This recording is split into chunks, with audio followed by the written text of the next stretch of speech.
રાહુલ ગાંધી આજથી 2 દિવસ ગુજરાતના પ્રવાસે છે। કોંગ્રેસના મહાઅધિવેશન પહેલા મહત્વપૂર્ણ મુલાકાત કરશે। કોંગ્રેસના વરિષ્ઠ નેતાઓ અને કાર્યકર્તાઓ સાથેની તેમની બેઠક રહેશે। કોંગ્રેસની પોલિટિકલ અફેર્સની બેઠકની અંદર પણ તેઓ ભાગ લેવાના છે।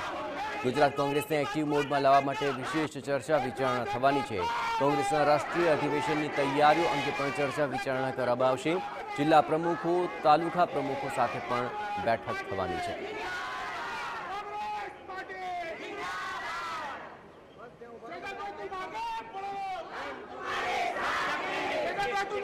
રાહુલ ગાંધી પ્રદેશ કોંગ્રેસ કાર્યાલય ખાતે કોંગ્રેસના પૂર્વ પ્રદેશ પ્રમુખો અને વિધાનસભાના પૂર્વ વિપક્ષ નેતાઓ સાથે ચર્ચા કરશે।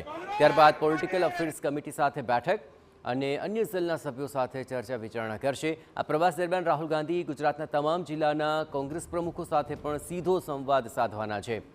રાહુલ ગાંધીના તમામ કાર્યક્રમો અમદાવાદ ખાતેના કોંગ્રેસ કાર્યાલય પર જ રહેવાના છે।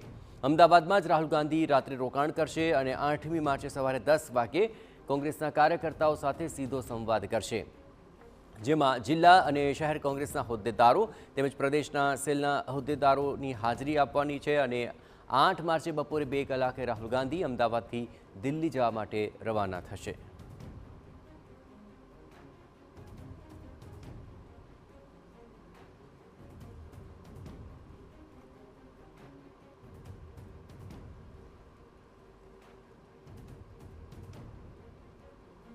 ગુજરાતમાંથી સ્વતંત્રતા પહેલા સરદાર વલ્લભભાઈ પટેલનું એ સજેશન હતું કે ગુજરાતમાં બારડોલી સત્યાગ્રહને 10 વર્ષ થઈ રહ્યા છે ત્યારે ગુજરાતમાં એઆઈસીસીનું અધિવેશન મળે અને હરિપુરામાં અધિવેશન મળ્યું।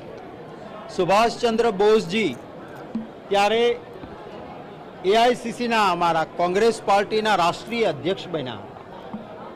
આઝાદીની પૂર્ણ આઝાદીની ઘોષણાને દોહરાવીને ત્યારથી એક લડત ઉપડી હતી, એ આ ગુજરાતની ભૂમિ છે।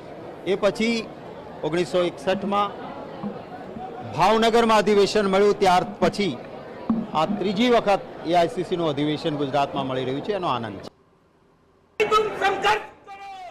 તો આ અધિવેશનને લઈને મહત્વપૂર્ણ જાણકારી શક્તિસિંહ આપી રહ્યા હતા અને 2 દિવસનો જે રાહુલ ગાંધીનો આખો પ્રવાસ છે તેની રૂપરેખા નક્કી થઈ ચૂકી છે। તાલુકા લેવલથી લઈને જિલ્લા કક્ષા સુધીના કાર્યકર્તાઓ સાથે તેઓ સીધો સંવાદ કરવાના છે।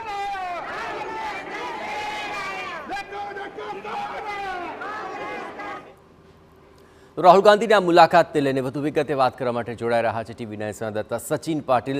સચિન, આ રાહુલ ગાંધીની મુલાકાતને લઈને અત્યારથી જ પૂરજોશની અંદર ઉત્સાહ જોવા મળી રહ્યો છે, ખાસ કરીને જે તાલુકા લેવલથી લઈને જિલ્લા કક્ષા સુધીના કાર્યકર્તાઓ સાથે તેઓ સીધો સંવાદ પણ કરવાના છે। શું રૂપરેખા છે અને આખરે મુખ્ય એજન્ડા કેટલો સ્પષ્ટ થતો જણાઈ રહ્યો છે? સચિન,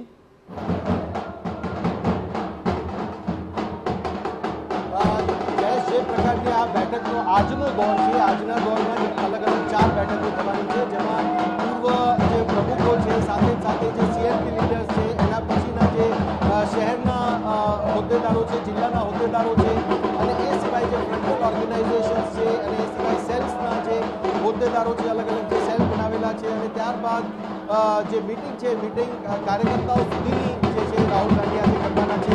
અને આપ જોશો પણ તો એરપોર્ટ ઉપર અત્યારે જે જોરદાર સ્વાગત કરવા માટે કોંગ્રેસના કાર્યકર્તાઓ અહીંયા ખૂબ મોટી સંખ્યામાં છે અને આ જે ઉત્સાહ છે, ઉત્સાહ સ્વાભાવિક રીતે કોંગ્રેસના કાર્યકર્તાઓમાં જોવા પણ મળે, કારણ કે જે બેઠક થવાની છે, બેઠકમાં ખાસ કરીને ટોચના નેતાઓથી લઈને ગ્રાઉન્ડ લેવલના જે કાર્યકર્તાઓ છે એમના સુધી એમની સાથે સંવાદ થશે।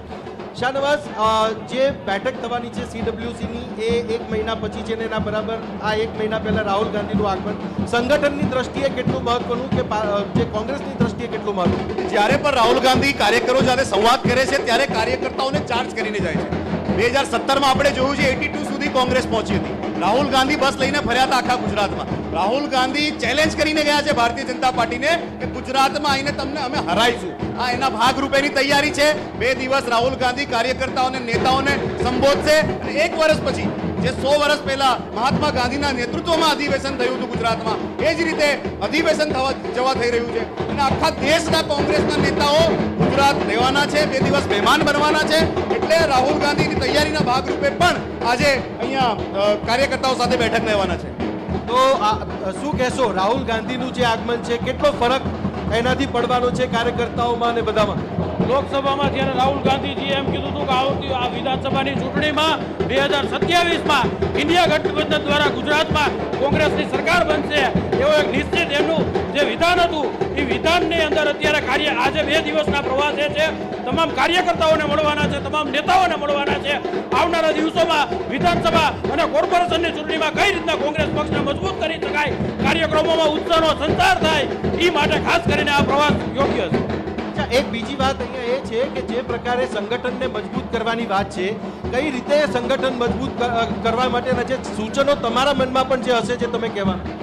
આજે રાહુલ ગાંધીજીએ જે લોકસભાની અંદર જે નિવેદન આપ્યું હતું કે 2027ની અંદર ગુજરાતની અંદર કોંગ્રેસની સરકાર બનાવવાની છે, તે સંકલ્પને સિદ્ધ કરવા ગુજરાતના સંગઠનને, ગુજરાતના નેતૃત્વને મળવા કે ગુજરાતના